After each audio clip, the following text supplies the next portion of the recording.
Hello and welcome to the final video tutorial on the Stage Designer 50 lighting desk by Chauvet. In this video I will be covering more advanced scene programming and playback elements to further broaden what you can achieve with this piece of kit.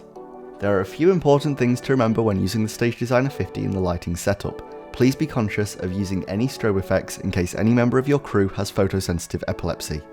Secondly, please be careful when using the desk and don't use excessive force when moving sliders, as this can damage the desk. Thirdly, if there is anything about the desk that you don't fully understand, please make sure you come and talk to us in the resource stores, as we can help you with the desk and its setup. This video will assume that you are comfortable with the Stage Designer 50 and as such won't go into detail about some of the more basic elements of the desk. We'll start off by going through how to modify a saved scene, how to insert a step into a saved scene, and how to delete a step from a saved scene. When it comes to modifying a scene saved to the desk, the manufacturers mean it in a very specific way. Modifying a step with the Stage Designer 50 means to change a step's brightness without changing every other step in the scene at the same time. For example, if you saved a 3-step scene to the desk and then realised that you want step 1 to be 50% brightness, then that's something you can do with this feature. Firstly, you'll want to be in record mode, and then we're going to enter edit mode by pressing and holding the edit button and then pressing the flash button of the scene you want to modify and then releasing the edit button. Doing this correctly will cause editing to show on the display of the desk. From here you can use the step button located above the speed slider to manually iterate through the steps of the scene until you arrive at the step you wish to change. In order to reduce the brightness of a step, you'll need to hold the down button and then either tap or hold the flash button for the scene. Tapping the button will cause the brightness to decrease by 1, or holding it will cause it to decrease faster. If you go too far, or if you just want to increase the brightness of a step that wasn't at full brightness, the process is very similar. Except instead of holding the down button, you'll want to hold the up button, and then tap or hold the flash button as before. Once satisfied that all steps have been modified as you need them, you can exit edit mode in the same way you exit record mode, by pressing both the record and rec exit buttons simultaneously and then releasing them. This puts you back in record mode. If you wish to insert a step or a number of steps into a saved scene, then firstly you'll want to be in mode page A 1 to 24 and enter record mode. Then create whatever steps you are wanting to insert into your scene and save them to the temporary memory, not to a slider.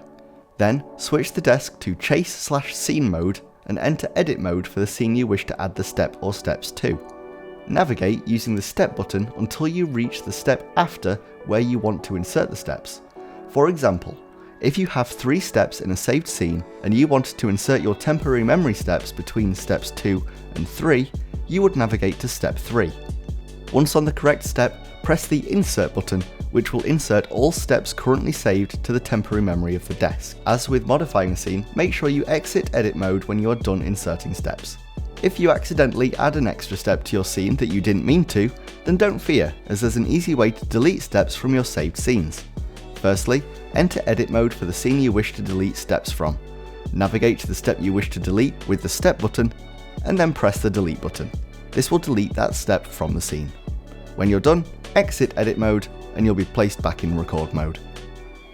So far, when it comes to playing back pre-programmed and custom scenes, we've only dealt with playing one scene at a time, manually iterating through the steps and having the desk instantly change from the previous step to the next. Now, we'll be looking at how we can play back scenes in different ways to achieve different effects. If you have the desk set to single chase mode and slide up 2 or more different sliders that have been saved to, and press the step button, it will go through all the steps on the first slider that was moved, and then go through all the steps on the next slider that was moved, and so on, cycling back to the first slider once iterating through all the rest. In a hypothetical situation, by chaining multiple scenes together in this way, you could have 12,000 steps play back to back without having to touch any of the sliders except for initially pushing them to the top. Another use of this would be if you wanted to use multiple scenes from different pages of the desk's memory. Say you want the room to go between a full room white colour to a half room yellow colour, and then finally a half yellow, half green colour. You would start on page 2 and slide up scene number 1, then change to page 3 and slide up scene 5, and then change to page 4 and slide up scene 11. At this point you should have 3 separate sliders pushed to the top, and when you press the step button, the desk will move through these scenes, remembering which page they were from.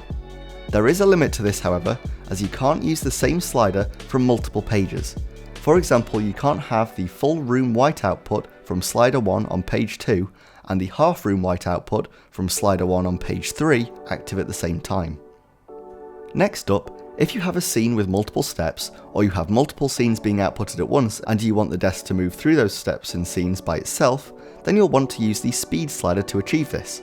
Moving this slider when a scene is being outputted will change the speed at which the desk will automatically move through these steps. The slowest time between steps that the desk can achieve is 10 minutes, or it can be as fast as a fifth of a second, giving you lots of freedom to get the speed you desire. You can switch between the speed slider going up to either 5 minutes or 10 minutes by pressing and holding the record button, and then either press the flash button for either slider 5 or 10 3 times depending on which mode you wish to be in.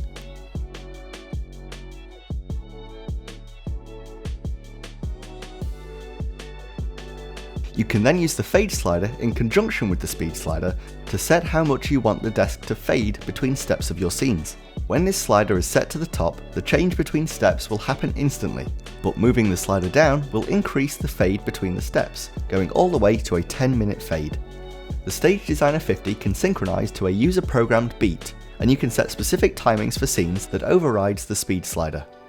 To do this, you'll want to be in playback mode and mix chase mode, which you can get to by pressing the park button. Then, set the speed slider to the desired level and press the rec speed button and the flash button for the scene you want to use this for simultaneously. Then, when you use that slider, it will iterate through its steps according to the speed you set it to. Should you wish to disable this, then once again ensure that mix chase is selected and then move the speed slider to show mode and once again press the rec speed and flash button for the scene simultaneously.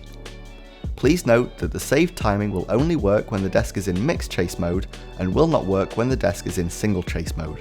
To use tap sync, slide up a scene and then press the tap sync button, wait the amount of time you want between steps and then press it again. This will set the desk to iterate through steps at the interval between the 2 button presses. This will be in place until you move the speed slider, at which point it will be disabled. Another function available to you in playback mode is audio triggering. Audio mode causes the desk to iterate through steps when it senses a beat or other audio cue in a source connected to the desk. This is possible using a set of cables which you can ask for in the resource stores.